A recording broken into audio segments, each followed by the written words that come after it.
From a town of only 50 people in 1830, Chicago became a booming major city only a few decades later.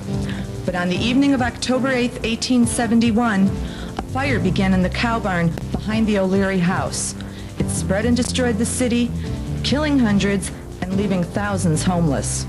Today, the Quinn Fire Academy at 558 West DeKoven stands on the site of where the O'Leary house was, and looking northeast, you'll see the Sears Tower and some of the world's tallest buildings that rose from the ashes to make Chicago one of the most diverse, dynamic, and beautiful cities in the world.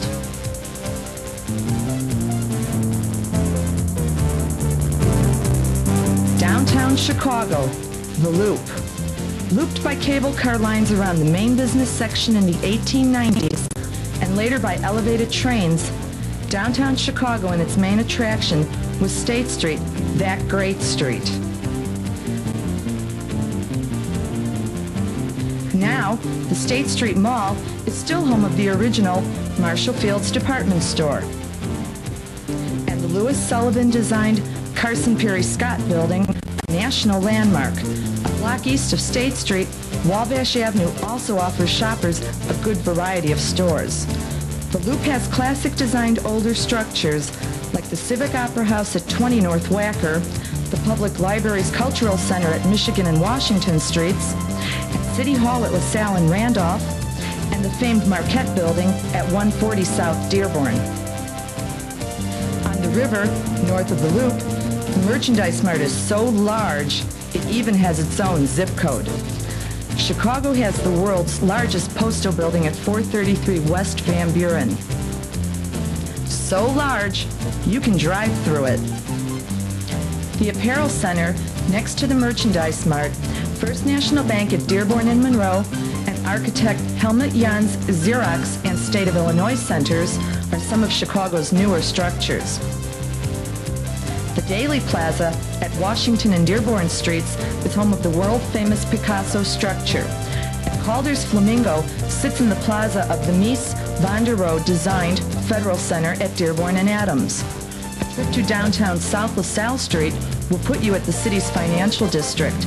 At the Chicago Board of Trade building, the fifth floor gallery is open for visitors who can watch the frantic trading. Similar trading also goes on at other nearby exchanges. And after a long, hard work day in the Loop, the exclusive East Bank Club is a perfect place to relax or work out. Downtown residence is offered by the stylish Marina City Towers, Presidential Towers, and the River City South area. Chicago is also a city of churches. You'll find just about any denomination, including the tallest church in the world, the Chicago Temple at 77 West Washington Street.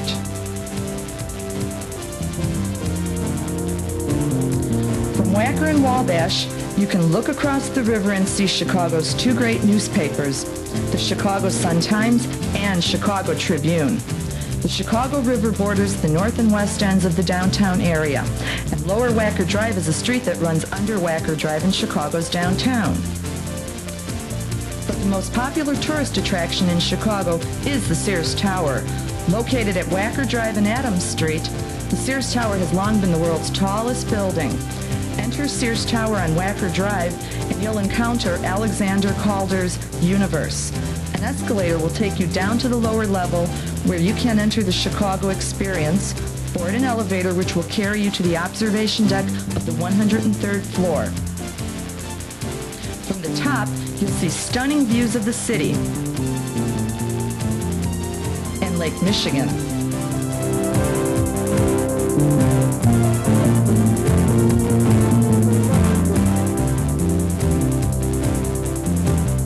Grant Park and the Petrillo Bandshell are located just east of the Loop.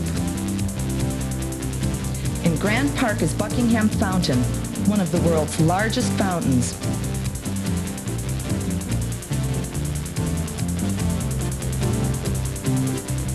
Across from Grant Park on Michigan Avenue is the Fine Arts Building where The Wizard of Oz was written. Further north, Orchestra Hall is the home of the Chicago Symphony Orchestra.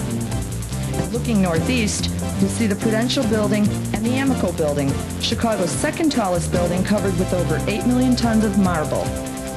At South Michigan Avenue and Adams Streets is Chicago's Art Institute, one of the world's greatest art museums and also one of the city's most beautiful structures. Just behind the Art Institute is the Goodman, Chicago's oldest locally produced theater. And at Michigan and Wacker, a plaque commemorates this historic location of where Fort Dearborn was built in 1803. Reviewing Chicago's downtown area, we recommend a visit to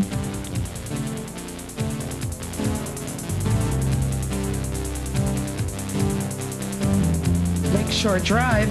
Burnham Park Harbor provides for one of the best views of Chicago's skyline. Here you can find the Shedd Aquarium, the world's largest indoor aquarium, and also the Adler Planetarium with multimedia sky shows. From the harbor, you'll have a good view of Soldier Field Stadium, the McCormick Place Exhibition and Convention Center, and Meigs Field, Chicago's airport on the lake. With a great view of Lake Michigan, you'll see boats cruising the scenic lakefront.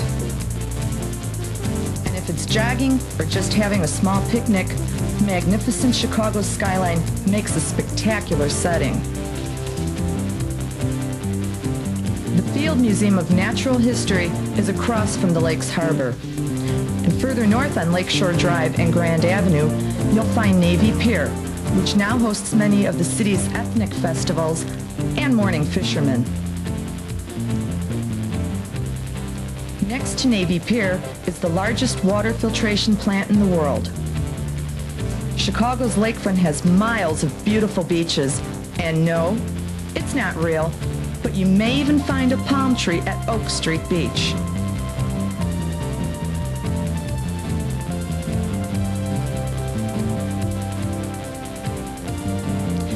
Chicago's fashionable Gold Coast area at 1555 North State Parkway is where Chicago's archbishops have resided. The Lincoln statue stands near the Chicago Historical Society.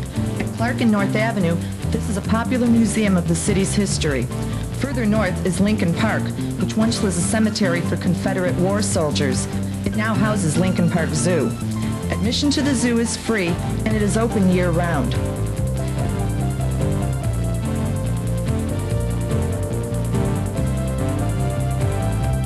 And at the zoo's south end, you can rent paddle boats. Just west of the zoo is the Expressways Children's Museum, offering workshops and exhibits. Reviewing Chicago's Lakeshore Drive area, we recommend a visit to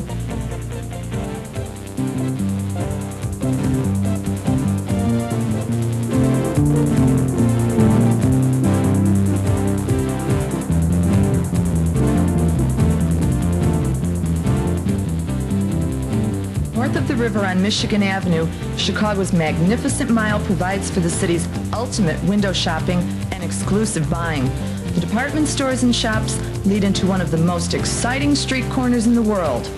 At Michigan and Chicago Avenues, you'll find the famous Water Tower landmark. Across from Water Tower is Water Tower Place, with department stores, restaurants, and the world-famous Ritz-Carlton Hotel. And looking up, you'll see Chicago's third tallest building, the John Hancock Center. Here, Chicago is a popular tourist attraction,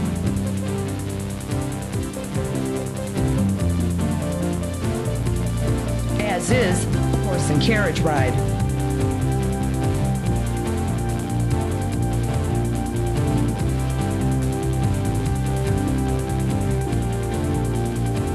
Reviewing the Magnificent Mile, we recommend a visit to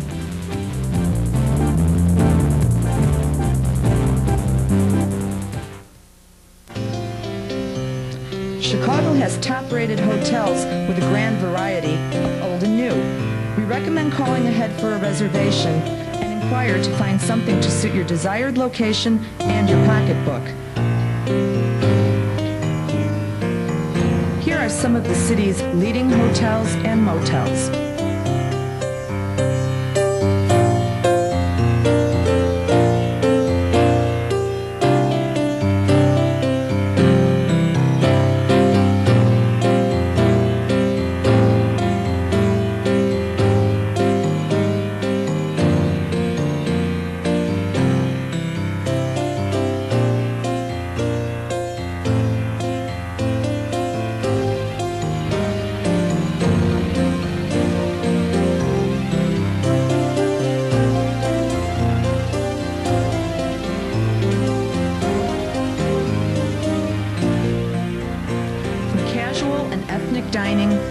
some of the world's finest restaurants and the best pizza around, Chicago will please your palate. The deep dish pizza originated right here at Pizzeria Uno in 1947, and Billy Goat's, located at the lower level at 430 North Michigan Avenue, is the restaurant that inspired the classic comedy skit on TV's Saturday Night Live. And every year in Grant Park, Chicago hosts the Taste of Chicago Food Festival, which brings some of the city's best restaurants together.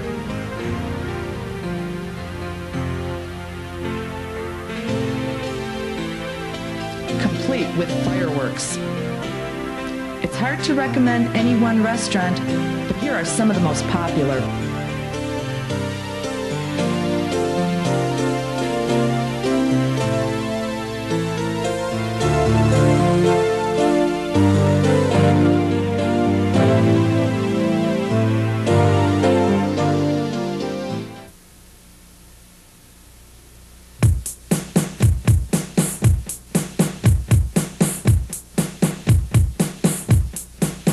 Chicago is a great sports town. On the north side at Clark and Addison Streets, you'll find Wrigley Field, home of the Chicago Cubs Baseball Club and the Bleacher Bum fans. On the south side at 35th and Wentworth, the Chicago White Sox play at Comiskey Park, which is the oldest baseball park in the major leagues, built in 1919. And the Chicago Bears, once owned by the legendary George Halas, play football at Soldier Field on Lakeshore Drive. Horse racing is in the surrounding suburbs, and here is information for most of Chicago's sports teams.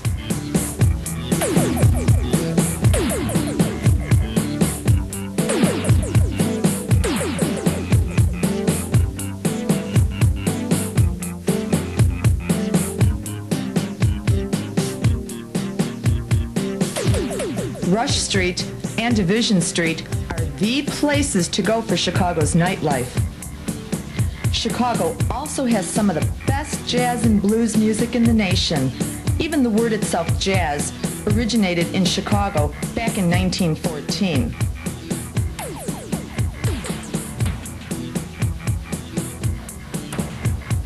There's also live, top-name entertainment in the Loop at the Chicago Theater on State Street, or try a night boat ride from Michigan Avenue and the Chicago River past the brightly illuminated Wrigley Building. And a stroll under a full moon over Buckingham Fountain is certain to endear you to the city. For nightlife fun, we recommend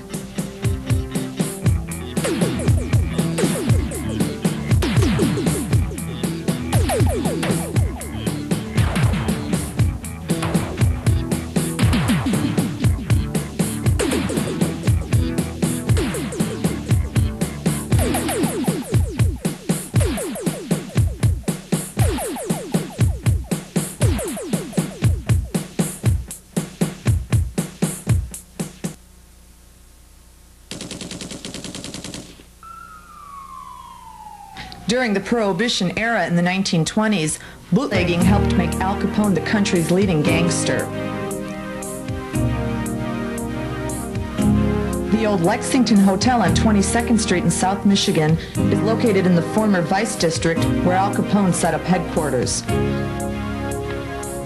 But even though Capone is now dead and buried here in suburban Hillside's Mount Carmel Cemetery, a few historic gangster locations remain, including the alley south of the famed Biograph Theater at 2433 North Lincoln, where on July 22, 1934, bank robber John Dillinger was gunned down by the FBI. The St. Valentine's Day Massacre of 1929 was here, on this now vacant lot at 2122 North Clark Street. 5 mobsters, disguised as policemen, gunned down 7 members of the Bugs Moran gang in the garage that once stood here. Even though some of the buildings are gone or scheduled for demolition, here are some gangster location sites worth visiting.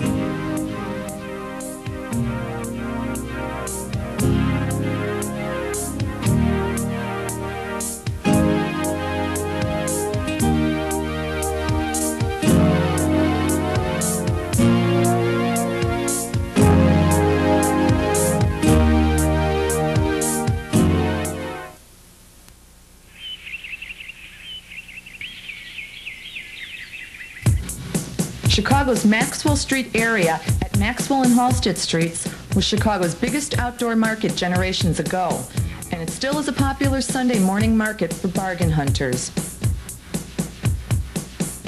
Chicago's Greektown on Halsted is a fun night trip with a good selection of its many dining spots.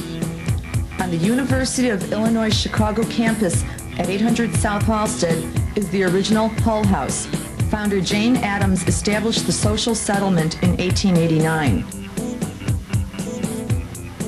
Chinatown at Cermak and Wentworth Streets sponsors an annual summer fair in early August.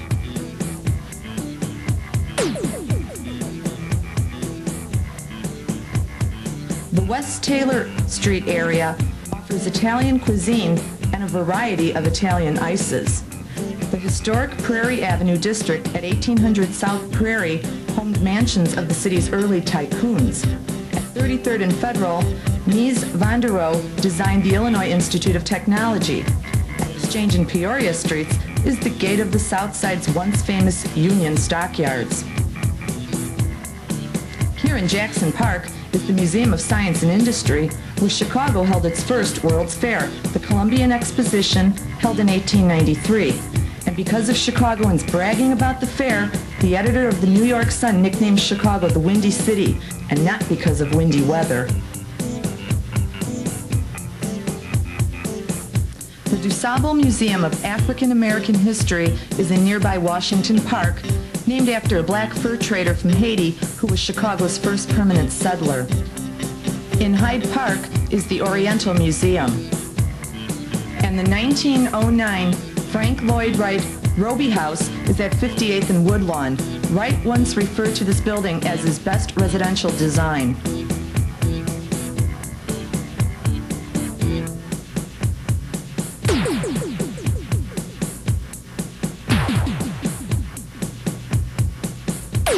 Here at the University of Chicago on East 59th Street is where a group of scientists first isolated plutonium, which eventually led to the development of the atom bomb. That laboratory, room 405, is now a National Historic Landmark. Also on the university grounds is the picturesque Rockefeller Memorial Chapel, built in 1928. South of the university, at 6052 South Harper, is where Hugh Hefner started it all in 1953 with the first issue of Playboy magazine. The area now is residential complexes. At the far south end of the city on East 111th Street is the historic Pullman area, an entire housing and labor community built in the 1880s by George Pullman, the inventor of the Pullman sleeping car. The Victorian Hotel Florence is now a restaurant open to the public. Midway Airport is on the city's southwest side at 55th and Cicero Avenue, and a drive down the west side's Lake Street will put you under miles of the city's L tracks.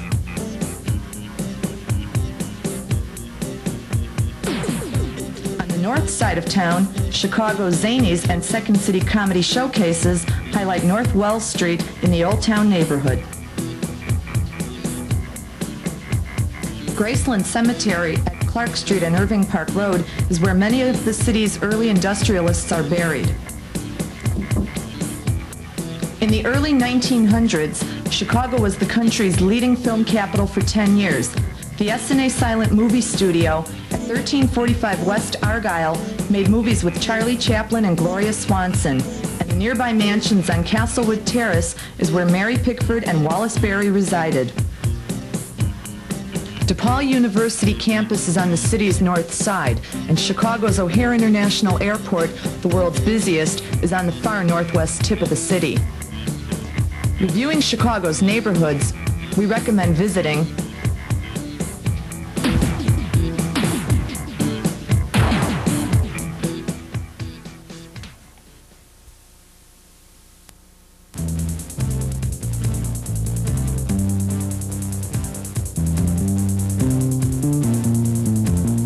Just outside the immediate area of Chicago are sights and attractions well worth the trip.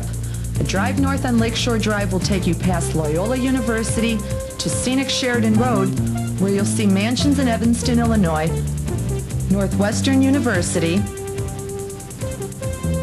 the Baha'i House of Worship in Wilmette.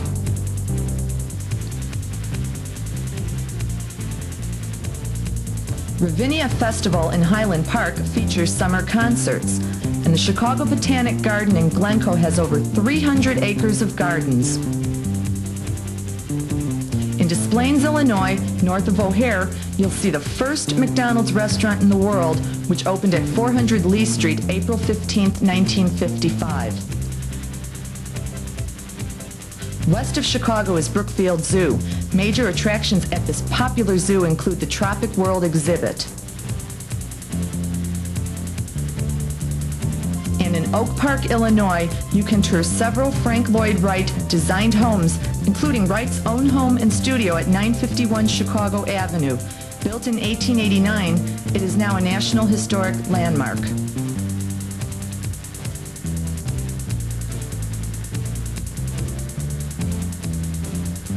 Reviewing surrounding areas, we recommend visiting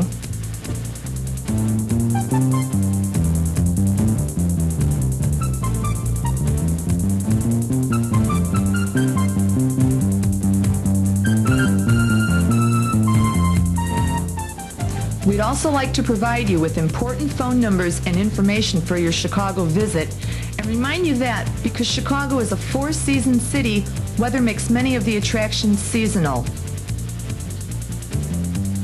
In Chicago, the phone numbers for the following are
guide, and hope you'll share in the sights and energy of this great American city.